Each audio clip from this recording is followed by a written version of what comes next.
video lighting, room lighting, computers, gadgets, TVs, data hubs. You'll never know how many different items you'll find in a music studio, yet there is one thing you do know that they share in common: electricity.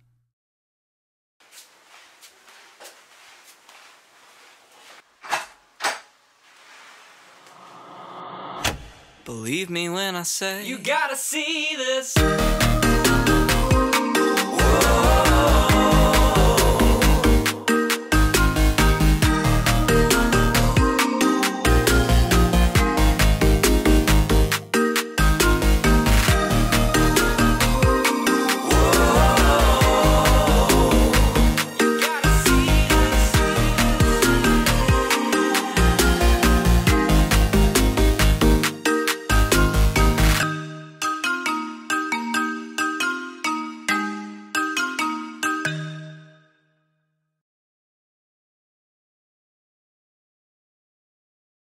Hey guys, welcome to episode 2 of How to Build a Music Studio. Today we are going to talk about electricity and why you need it to run a studio. Here in North America, we run off of 120 volts, but how many amps do you need in your studio? Well, it depends on how many outlets you want, things like that. In our studio, we chose to go with 11 quadplex outlets, and that is a breaker size of 20 amps. Now, I could have used one breaker, but decided to put it into 2. Why did I do this? Because now, splitting the room in half, we have a much smaller chance of the whole thing tripping, and we have 32 amps to play with. How many amps are we actually going to use in the room? Well, if we draw in the lighting load and calculate with a amp probe at the breaker, we'll see that circuit A and circuit B have total less than 5 amps. So if your studio is day-to-day running less than 5 amps, you're never getting close to 32 amps total. Why do we have that? Well, sometimes people bring over their guitars and their drums and they plug in, and those big analog amps do draw a lot. So we really want to have 2 circuits to spread out the amps in case they do start coming. Now, should we go with 2 amp breakers or 1 tandem? This is your choice. We chose the tandem because it fit in our breaker better, and it's the same size as 1 breaker. So just take your time and see what's going to work for you in that area. Tandems are cool though, they're a little more expensive. So in conclusion, we separated the room into 2 circuits to give us more flexibility for the future. Once you have your room planned out, it's time to start actually running conduit, or in this case, as you see in this video, MC cable. This is what all your receptacles and or switches are going to connect to.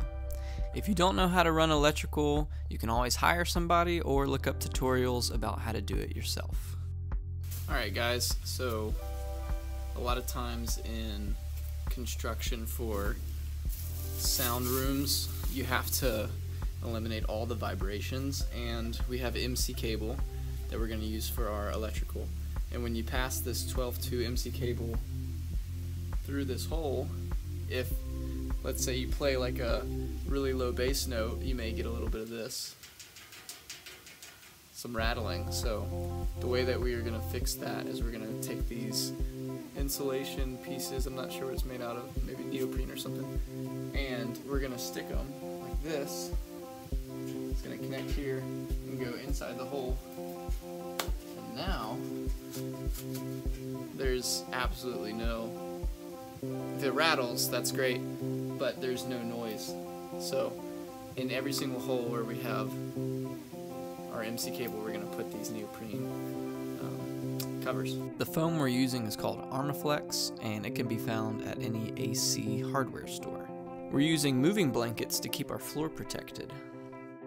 Today we are going to be putting soundproofing putty on the back of our outlets. We don't want our sound traveling in the room and out the outlets, so we're going to put soundproofing putty on the back of them to help protect the sound from leaking. It's very important to wrap each receptacle and box with putty, acoustical putty. That's going to keep sound from escaping that hole in the wall. We got these off of Amazon. They come in a box of 15 or 12. So I know this step is going to take a while. It does take about 5 minutes or so for each box, but it'll be really worth it to keep your studio soundproof. It's also satisfying to play with Play-Doh as an adult. Hey guys, I just wanted to show you real quick the backing for my guitars. I'm going to have a bass guitar, a couple electrics, maybe an acoustic, And I didn't want to drill them straight into the studs because this is 16 gauge and we worked so hard for the drywall to get it you know, really STC rated, so I would hate to be drilling through the drywall and then my self-tapping screw breaks or something like that. So we're just going to keep it easy, and we're going to put wood backing right here in the studs. What we did is we cut these pieces of wood at 24 inches and then just made a notch, and it fits right here really nicely inside of the lip. I'll give you a closer look, and that way when we have our guitar hangers, we can just screw them. You can see they go there, and it's actually inside of the stud a little bit. Metal stud I just cut out about a ½ inch for each one. Okay, now we have backing these wood studs, and this is going to be for the accent lighting or the LED trim lighting that's going around the room.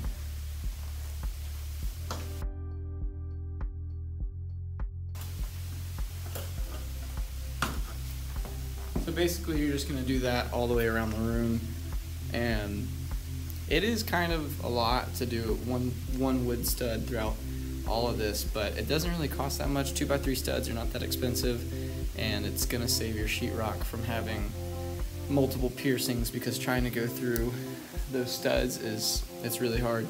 So I would definitely recommend just keeping wood behind the sheetrock. That way you can have a nail gun or whatever and just, you know, it'll make it fast and save us headache in the long run. So that's what we're doing. Check it out, guys. We are putting wood up at the top of the studs for backing, and this is going to help us easily screw in our cove molding. As you can see here in this finished product video, without that backing in the studs, we couldn't have shot these easily to the wood. We would have had to go into the metal studs. So any prep work you can do before the final, the better. Alright, awesome. So before we move on, I want to talk about why we did what we did with electrical. First of all, we are dividing the room into 2 circuits. The first circuit is red, and that's circuit A, and the second circuit is blue, and that's circuit B. You can see here when we strip away the studs just how lengthy all this is. So you want to take your time and do a good job. No matter the setup you have for your room, make sure your electrical is nice and tight, everything is to code, NEC, and you'll never have any shorts or heaven forbid fire or something like that break out because you didn't do the correct electrical installation. This is just something to show you guys real quick that each one of these are daisy chained, as they like to call them. You're just going from one to another, but you can see up here that is a box for our lights. So our track lighting is going to plug into that very top outlet that's in the ceiling there. So when you turn on the switch, all those lights come on. So there's also one more right up here in this corner for the cove molding lighting. So we had to run 2 switches in a box to control the electricity being turned on and off. Now they're not going to be hardwired, at least the cove molding isn't. It's going to be plugged in with this adapter. So that is all we have for now. We're going to pause with electrical and move forward to framing out the roof, but just thought this was a cool way for you guys to see what's going on inside of the walls. And it is fair game for me to say at this point, looking back, I wish I would have used conduit. Why? Because with conduit you can pull out the conductors if you need to. With MC cable you can't. You have to undo the sheetrock and then patch the sheetrock. So if you can, hindsight is 20/20, and if you can learn anything from me and how I built it, please use conduit so you don't have to pull out sheetrock in the end. So lesson learned.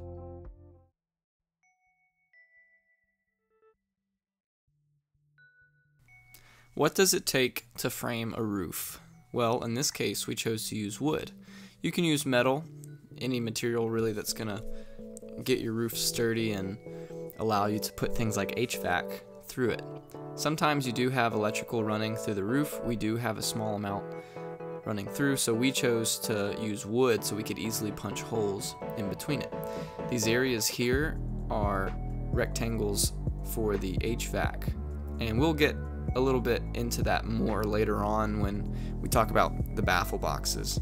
But I just want you to see from a bird's eye view what sort of shape we're going to create with the roof. This is going right on top of those 16 gauge metal studs. You can see just how long and beefy these pieces of wood really are. Right now, Mr. Steve and his daughter Abigail are holding up the 2x10 by 16s, and those are going to be the side walls. The ones below them that he's about to cut, those are the ribs in between each one, and those are 2x10 by 14s. And it just gives you an idea.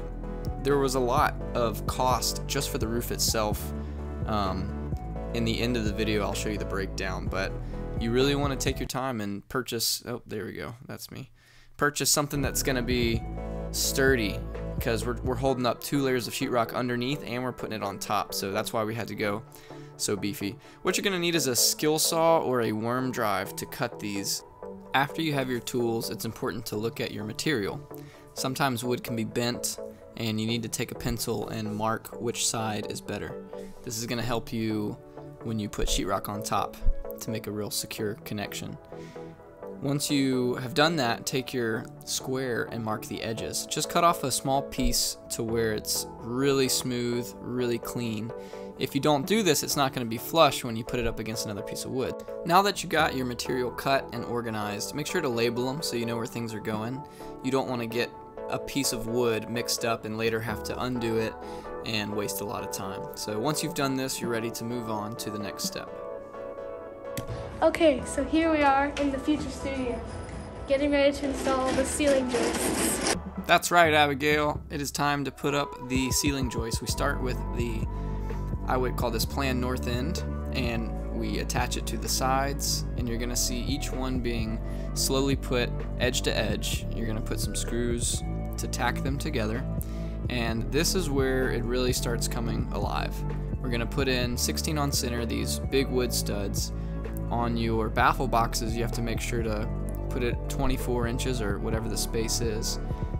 We use C-clamps to help us get the best level of the pieces of wood. Sometimes they're a little bent, that's just how they come from the factory, so doing this by yourself would be pretty difficult. I would recommend having someone, a friend, preferably a skilled carpenter, help you with all this woodworking, because it really is a team effort to get this done. This is a large roof, and it does take everyone and their knowledge to make it come together right. Big shout out to Mr. Steve and his family for just helping us with all of this. Couldn't have done it without you. Trace, I want you to watch this side. Just keep that one in roughly, right? Tell me when I got to push tight to it. You line it up. Tell me where it's at, right? Okay, push.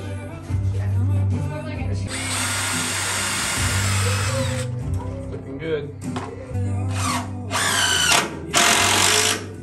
7/16. Tell me when it's flush. Okay, push it away from you. No. Look good? Yep, it's there.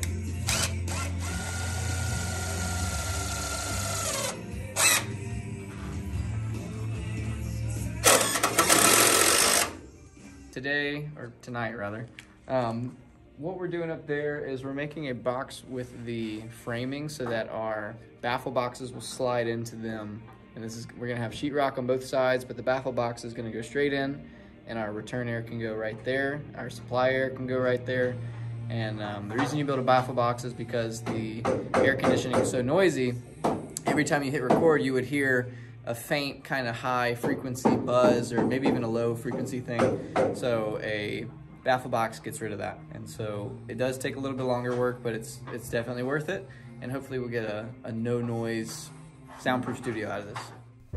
So far we have built the concrete floor. We did some epoxy on top of it.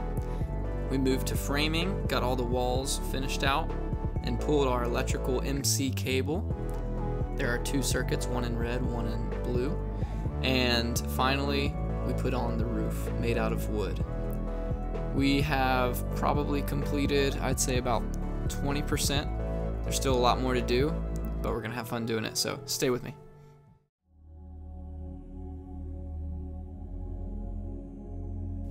Congratulations, you just finished episode number 2, and electrically speaking, I hope that this was useful. I hope that all the tips help you. Let me know in the comments. If you don't know what you're doing with electricity, it can be dangerous, so please ask around. Ask someone who's competent and qualified to do the work for you. Don't be afraid to pay someone to do it, and refer back to this checklist 1 through 9, and you'll get a really awesome result. For the roof construction, make sure you take your time and do it right the first time, and you'll have a great result. Here's a checklist. You can pause the video, go through 1 through 9, see if you missed anything, but these tips and tricks should help you get a fantastic, wonderful, long-lasting result. How much did all this cost? Well, that's a valid question, and we need to take a look at it. In Luke 14:28, it says, "For which of you desiring to build a tower does not first sit down and count the cost, whether he has enough to complete it?" I believe we have to take that same verse into practice now. Let's count the cost. How much have we spent on materials thus far? So, to buy the electrical materials brand new from Home Depot or Lowe's, it's going to cost you about $350. I would highly recommend not using MC cable, although it is probably cheaper than going the conduit route. In the long run, you're really going to want that conduit if you need to change out any of your conductors in the future. So just think about that. Number 2 is the roof framing. This is going to cost you about $820. Well, depending on where you live, this number could go up or down because wood, it just changes prices, especially for those long cuts. Things are more expensive, availability, your lead time. So look into it ahead of time and try to find a supplier who's really going to give you a good deal, and you can see this number go down. So how much did we spend on episode number 2, our electrical and our roof? Dun dun, the magic number 1170, $1,000, and you don't have to spend $1,000. For instance, you could spend $285 if someone else already has an extra breaker, or you already have space in your panel and you don't even want the insulation. So for the roof, we could do the same thing, spend only $300, and that's if your friend has a bunch of pieces of wood you can use. Go to old job sites, find some wood, things like that. You'd only spend around $585 for this episode 2. If money's tight, just ask people for material or look around old job sites. There's always plenty of wood hanging around that people are trying to throw away. Be creative, and I'm sure you could do this for a lot cheaper than buying it brand new. Good luck, and thanks for watching. Guys, thank you so much for watching the video. If you liked what you saw, please comment, like, and subscribe to the channel. That's really going to help Dawn Patrol grow in the future. Speaking of, you can always go to dawnpatrol.com and check out the latest and greatest. How about your studio? How's it coming? Are these videos helpful? We'd love to hear about that too and give you some tips and pointers. Well, that's really all we have for today. Stay tuned for the next episode, and God bless. Does your music need industry standard mixing and mastering? Maybe even a beat produced? Contact dawnpatrol.com, and we'd love to hear from you.